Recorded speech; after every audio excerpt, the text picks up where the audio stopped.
to Speak Our Minds, the fight for youth mental health, the podcast that delves into the inspiring journey of youth mental health advocates who took a stand and transformed a system. Together with your host, Heidi Baskfield, we'll explore the landmark lawsuit that held the state of Colorado accountable for failing to provide essential youth mental health services and won.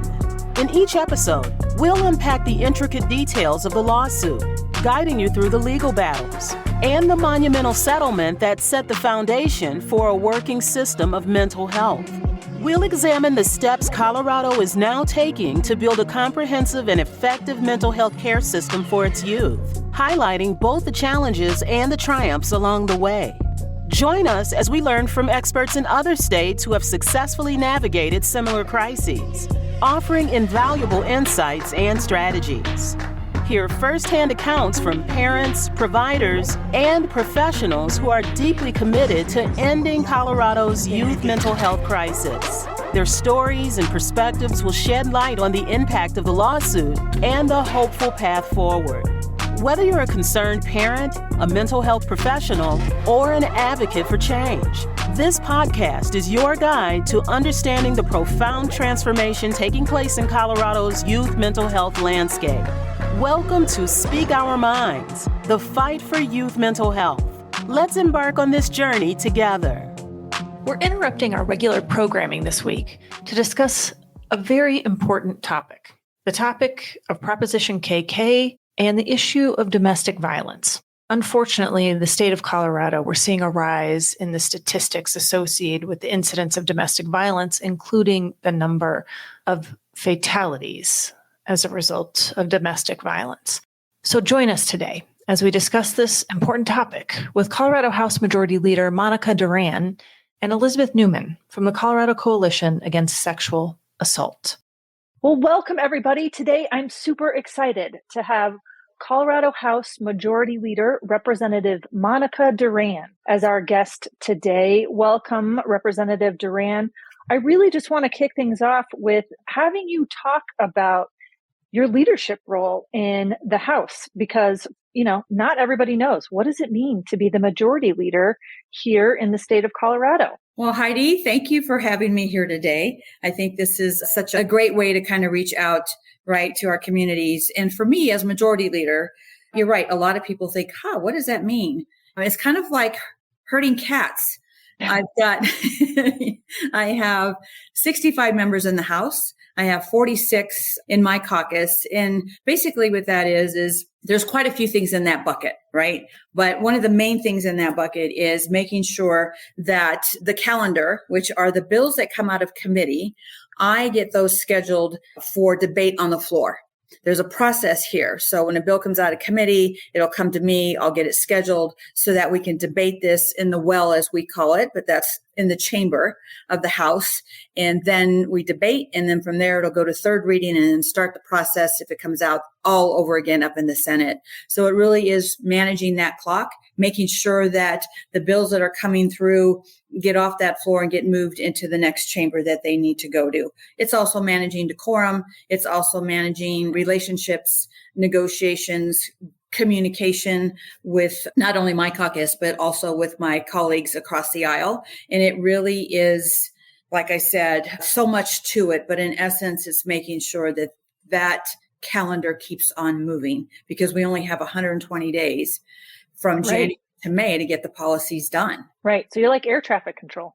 There you go. Yeah. And if you've raised kids, you know what that's like with, exactly. Managing competing calendars and competing interests. Absolutely. Yeah. And like I said, relationships, communication are the priority for me, because that's how the work gets done. Representative Duran, I applaud you for being a public servant. I think it's always a very challenging role, but at this time, it feels extra difficult, especially as a leader in this space. Why were you willing to do this? That's a great question. And I think, to put it simply, you just have to have the desire, as cliche as it sounds, to make a difference and to do better. When I think about my life experience and where it has brought me, and having an opportunity to really make a difference. And by that, I mean passing policies that are really going to impact and change the lives of those who need it the most. I think for me, it was, I can take that life experience, I can turn it into a positive, and I can make lasting change. And you're right, it is tough. It's not only tough on us, right, as legislators, but it's also tough on our families because it's a commitment. It's a commitment of giving. It's a commitment of really working hard. But at the same time, I feel it's such a privilege when you think that there's 100 of us in the entire state of Colorado that are elected by our communities to represent them and to create laws for them. I mean, it's just a privilege to do. And that fire is what keeps me going, and knowing that I can take such a negative situation I had personally and turn it into something that is really going to be helpful and make a difference in the future. Well, there are a lot of us who extend deep and profound gratitude for your willingness to do this and are cheering you on. And that, you've been a long time mental health and victims' rights advocate. And I wonder if you would just take a minute or two here and share a little bit about what informs that passion and your story around why these particular topics are so important to you. Sure. I want to add, though, first, before I do that, I don't do this alone. We all know, and I can't emphasize enough, that it takes not just me as a legislator and sharing my story, right, and getting that message out there, but it takes millions of people and advocates and coalitions and organizations to stand with me to get the work done. So I look good because they make me look good. I get the work done because they help me get the work done. And I just want to make sure that I highlight that and stress that. I know Elizabeth Newman from CCASA is on here with us. I'd love for you to hear from her too, because she's been instrumental in a lot of this work, along with, Violence Free Colorado and so many different organizations. But for me, back to your question, as a domestic violence survivor, gun violence survivor, sexual assault, so forth, it's those life experiences for me that really put things in perspective when I was first elected to the legislature. I knew that somehow, some way, I had to take that experience and turn it into change. And with the help, as I mentioned, of different coalitions, advocates who are in this fight every day and helping me put pen to paper and figure out how do we get these policies done is really what has kept me going. And knowing that, God, we are making change one step at a time, one piece of policy at a time, and talking to other survivors, because I'm not the only one out there. Unfortunately, there are hundreds and thousands that are out there. And that some of them, have been brave enough to step up and share their story. And it's very difficult. The first time I did it in the chamber of the Capitol, it was really hard for me. I had to take moments, right, where you kind of like get hold of myself, because it's reliving it over and over and over again. Yes. But when you realize that you're not the only one, but that you have that support standing behind you, beside you, and in front of you, it's just overwhelming in a positive way. So that is really what keeps me going. Even when I look at something and think, God, that's going to be a heavy lift. I don't know how we're going to do this. We find a way. We find a way through the hard work. And just a reminder of all those stories that I have heard besides my own that really make that difference for me. How did you get through what has been such a life-defining experience? How did you navigate that, come out the other side, and find yourself now as a leader in the Colorado State Legislature? Yeah, honestly, the only way I got through that, because when you think about it, and we have come a long way from where we were, but when I went through all this, and the stigma continues to be there, so by no means do I want to say the stigma's not there. There was a heavy stigma. It was something I kept very private. My family had no idea what I was going through, because how could I dare share that with them? How could I tell them something that was so painful and isolating? And when I finally made the decision, I had a son, a little boy, made the decision that I had to either do something or both of us or one of us were going to die.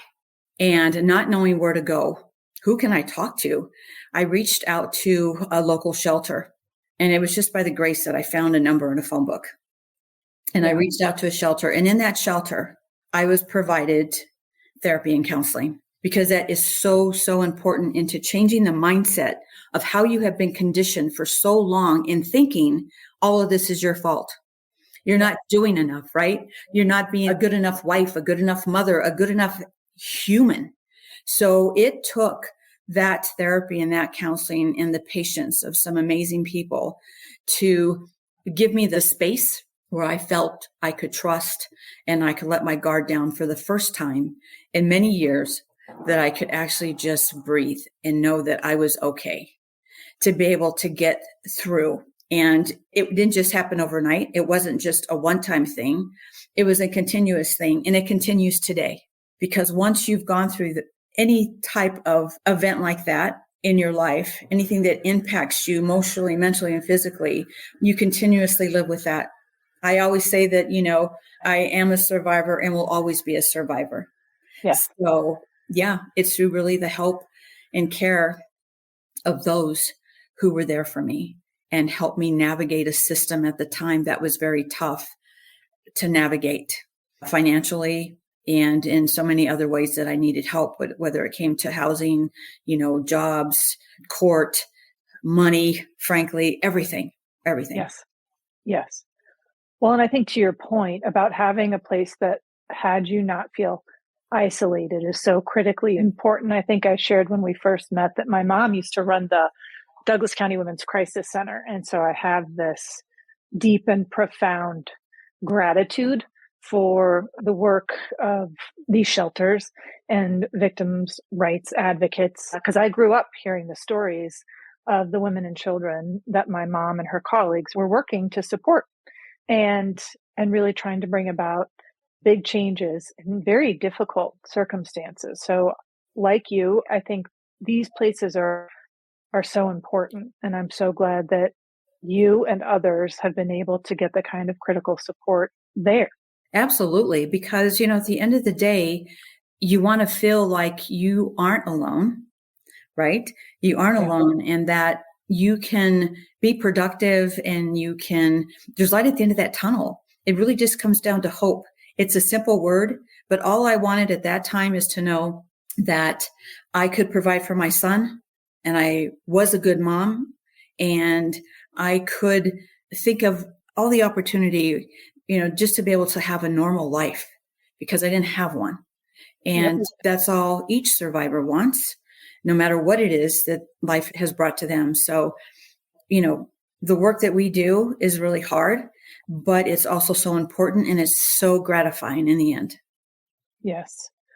Well, let's talk a little bit more about some of the data around this. I mean, the power of your story, again, is how others hear it and understand that they're not alone, and also being able to talk about the real numbers here.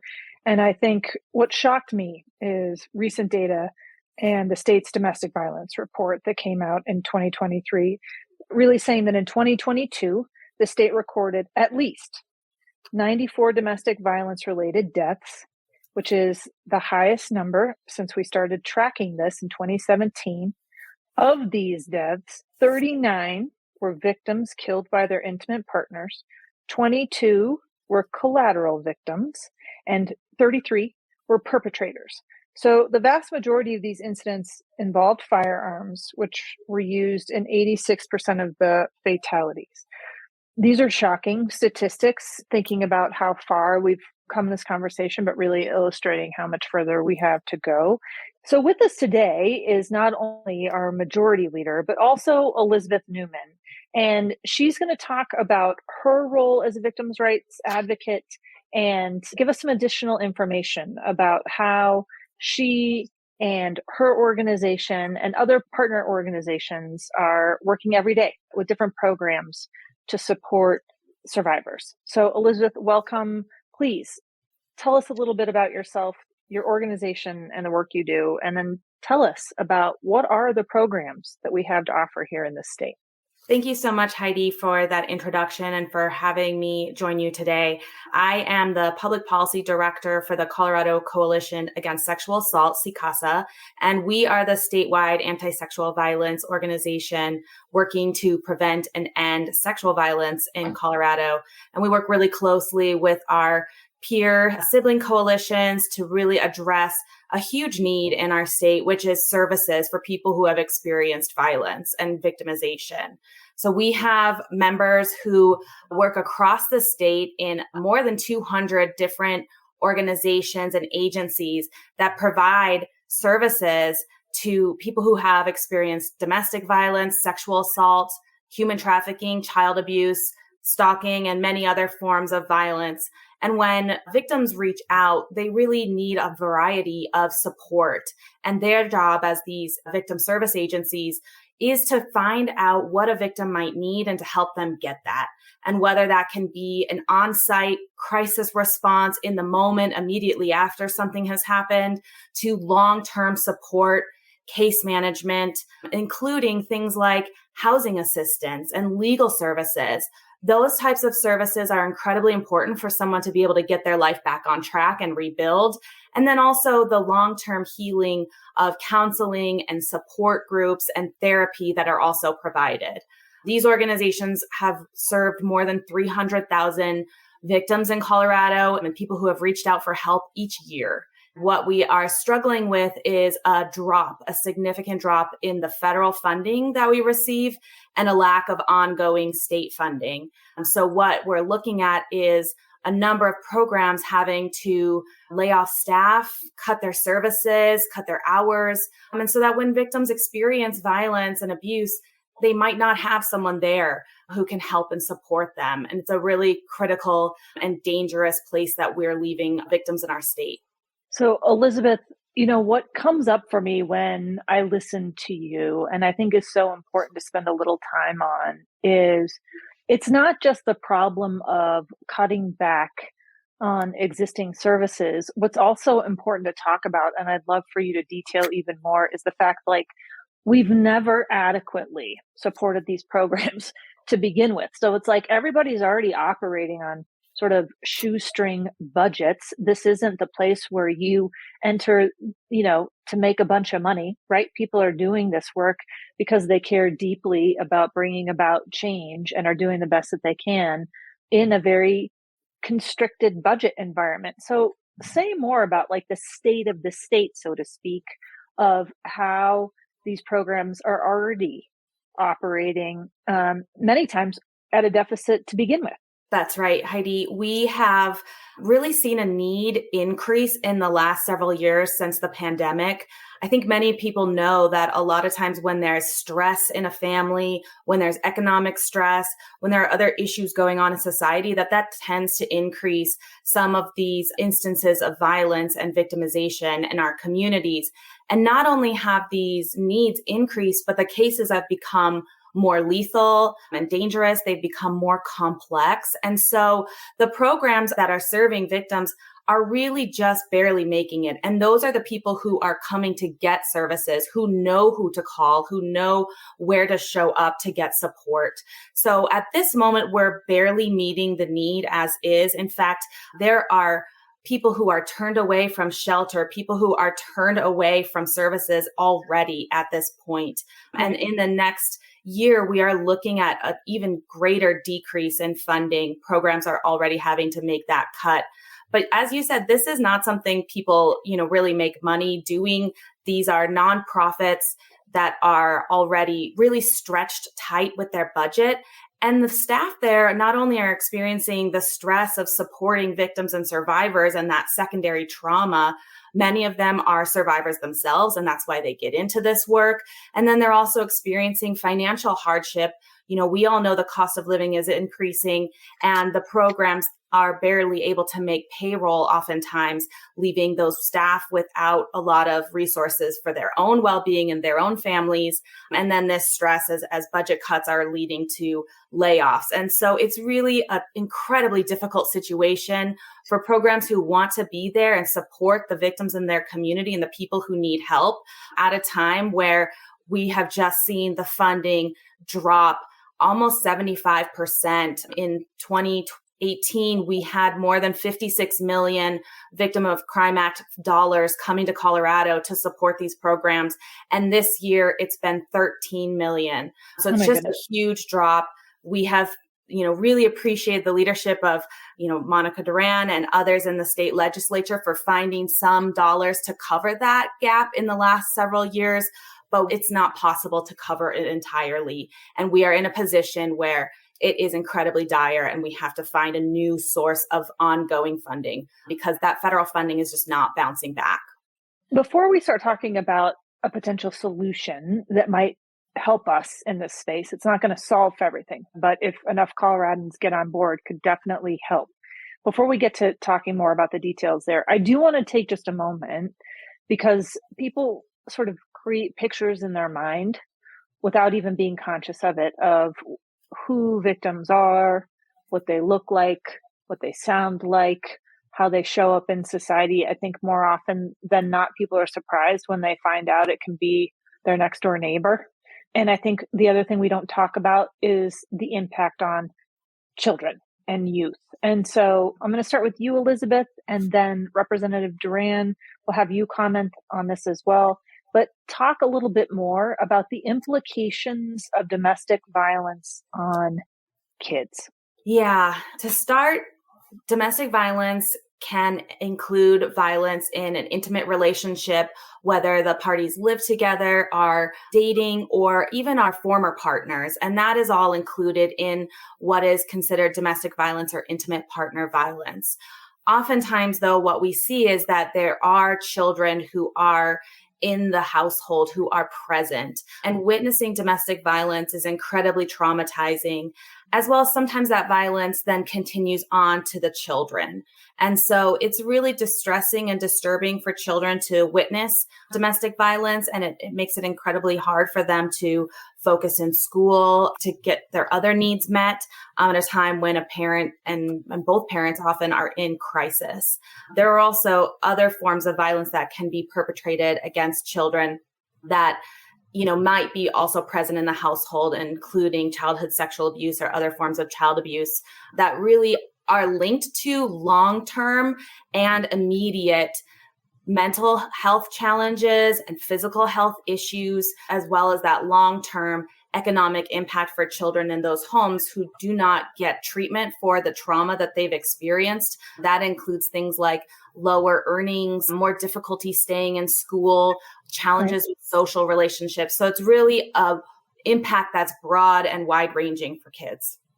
Thank you. And from your perspective, Representative Duran, anything you would add to that? I think what I would add, Elizabeth was right on all that, but having, lived that and having a young son at the time, unfortunately, one of the huge deciding factors, right, was, okay, I was going through this, but I didn't want my son to have to go through this. I wanted to break the cycle. And not only personally have I seen it, but I also do a lot of work around childhood welfare issues. And I've seen the impacts that it has. And impacts it has emotionally and mentally. They don't know where to go. They're children. If it's hard enough for us as an adult to figure out how to navigate a system, right, and find the help that we need, kids internalize that a lot. And they do become more introverted. And, you start seeing different signs, like Elizabeth mentioned, when it comes to their schoolwork, when it comes to social things that they might do or not do. So, unfortunately, we know, and I think a report just came out or an article just came out this week that this is on the rise. Domestic violence is on the rise in the state of Colorado. While maybe some other crimes are going down, we're not seeing that decrease in domestic violence. And unfortunately, it's here. We can't stop it, even though the ultimate goal here, Heidi, is to be able to create a huge prevention program. Right now, we're always coming kind of in the middle of everything when things have happened, right? And trying to take those steps to get you from point A to point B. Prevention is extremely important. We talk about that all the time. And when does that start? And how does that start? Those are things that I want to make sure that I continue working on while I'm at the legislature to figure that out. But meanwhile, I think it's an all around type of work that we have to do on every angle here. when it comes to domestic violence, sexual assault, and a lot of the crossing over with these when it comes to our children and our youth. Yes. Well, we'll look forward to another episode where we get to focus on the prevention component of the conversation. But let's shift into talking about Proposition KK. And Representative Duran, you're well known for being a leader and creative problem solver.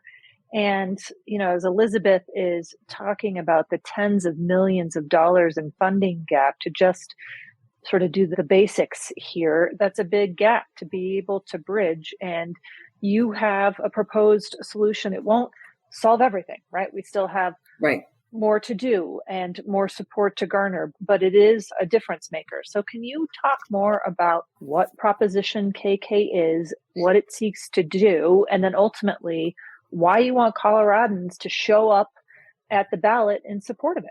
Absolutely. Thank you so much. Prop KK actually was a thoughtful process coming up with policy, and you've heard this already, right? The funding issues that we are having, the federal dollar cuts, and we've managed to kind of squeak by every year with providing the funding just to barely get by. When we were trying to think of a way, a path, think outside the box of what could we do to create a permanent funding stream to keep those jobs, keep the doors open, keep the services that we so desperately need. The one common denominator in all of this pulled together is gun violence.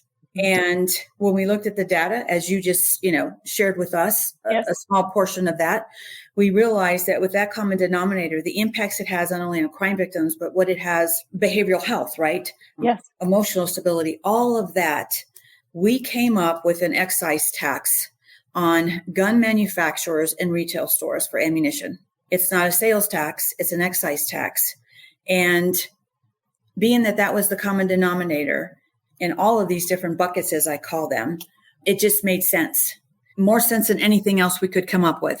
A fee wouldn't work. And I really felt like if we were going to do something transformational and something that we could rely on year after year, it really had to be something that went to the vote of the people. And because of our Tabor restrictions, it had to go on the ballot to get approval. So the three buckets that we have created, we made it really narrow, uncomplicated, are 39 million total that would come in each year. Anything over that 39 million, because of the Tabor restrictions in the state of Colorado, goes back to the voters. If at any time we want to keep any excess, we would have to go back to the ballot. So we have 39 million. 30 million will go to the crime victim services, and it'll be administered by the Office of Victim Programs. So we already have the structure set up.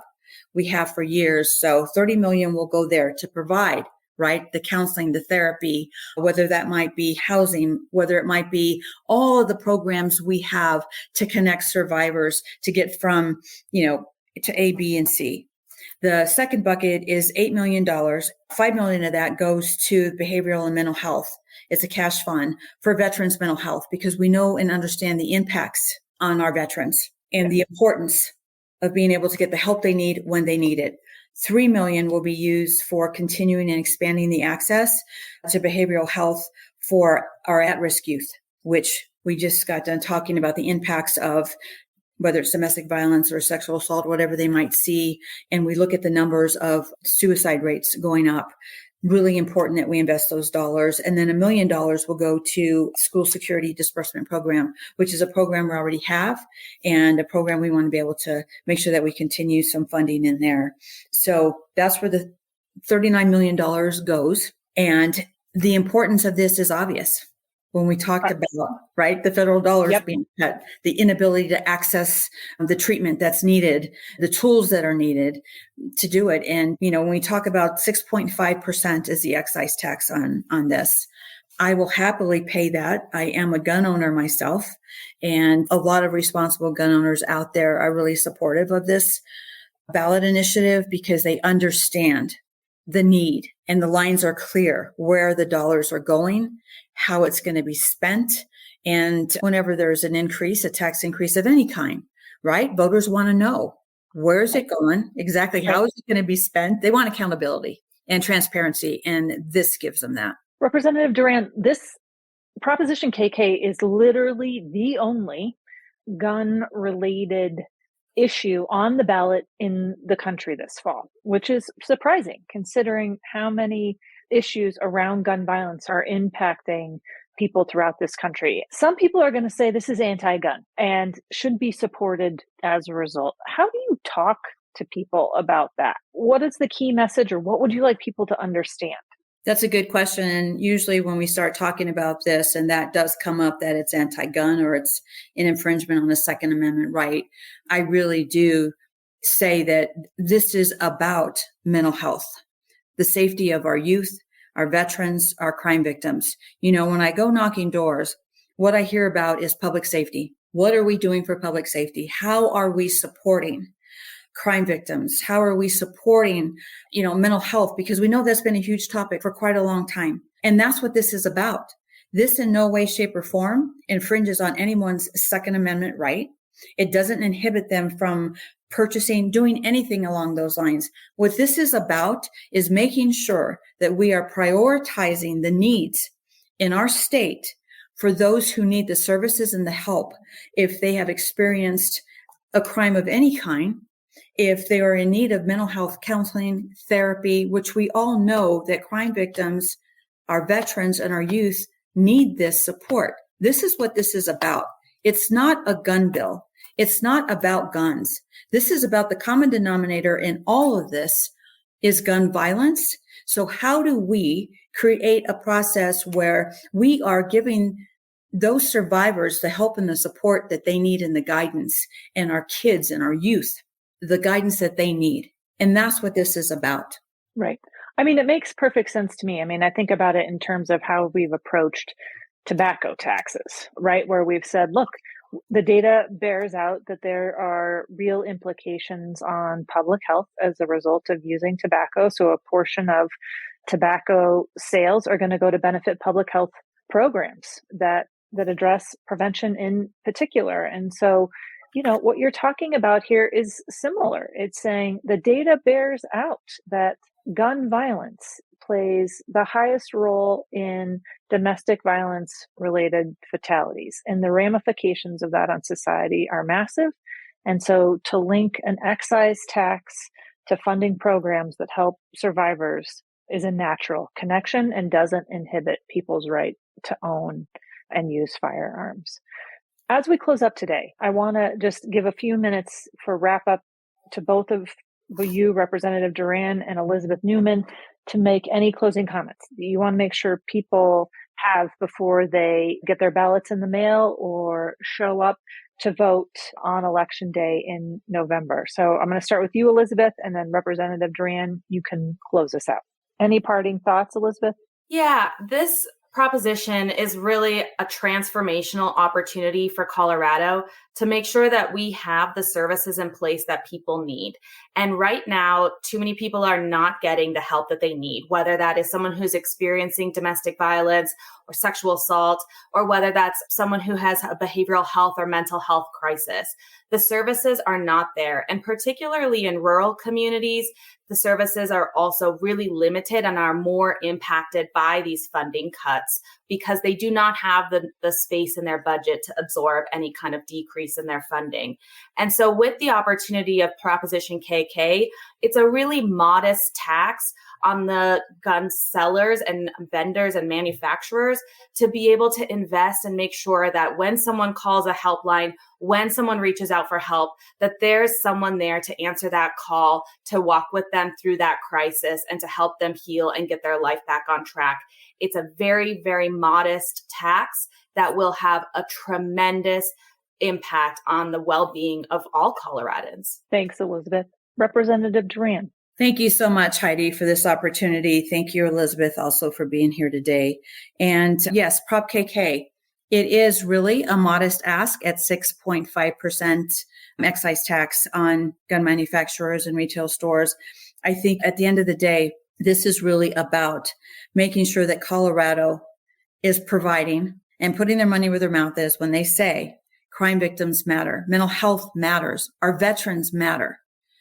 This says, yeah, you do matter. You are important to us. We want you to be able to access the services you need when you need them at any time, day or night, and to make sure that we are giving everyone the opportunity to be able to have a better, stronger life and know that we are standing with them. We are here. We're in support. And we just want to be able to say, open our door, come on in, and here's what we have to offer. And here's how we can help you. So Prop KK does that. And, my hope is that I know it's all the ballot issues that are coming. I know that ballot's going to be full, and I want everybody to go from, start at the bottom and go to the top. But either way, whether you start at the top and go to the bottom, just complete your entire ballot and make sure that you vote yes for Prop KK. Thank you both, Elizabeth and Representative Duran, for joining us today. We're talking about a topic that we don't talk about enough, and for talking about how people can be engaged, get involved, and make a difference. And a great reminder that even though it's going to feel a little daunting when people open up that ballot, to take that time and fill everything out. So thanks to you both. Representative Duran, I hope you'll come back and we can have a conversation a different time about prevention, because that deserves a whole other conversation. Yeah, absolutely. I would love to do that. And I also want to just throw out there really quickly, anyone has any questions regarding Prop KK, they can always reach out to me directly. They'll know where to find me and they can call me directly. Happy to share that information with you, however you'd like me to get that out. But, sometimes these are confusing issues and folks need clarity on some of them. We'll make sure to share that information. And Great. People can also go to yesonpropkk.com to learn more and get involved. Super easy. Thanks, Elizabeth. Thank you. Thank you. Thank you both. Thank you for joining us on this episode of Speak Our Minds, the fight for youth mental health. We hope you found today's discussion insightful and inspiring. The journey to transform Colorado's youth mental health system is far from over, and your engagement and support are crucial in sustaining this momentum. If you have any questions, comments, or stories you'd like to share, we'd love to hear from you. Connect with us on social media or visit our website at www.speakourminds.org for more resources and information on how you can get involved. Don't forget to subscribe to the podcast on your favorite platform so you never miss an episode. Together, we can make a difference and ensure that every young person in Colorado has access to the mental health care they need and deserve. Until next time, stay informed, stay engaged, and keep advocating for a brighter future. The Fight for Youth Mental Health with your host, Heidi Baskfield. Thank you for listening.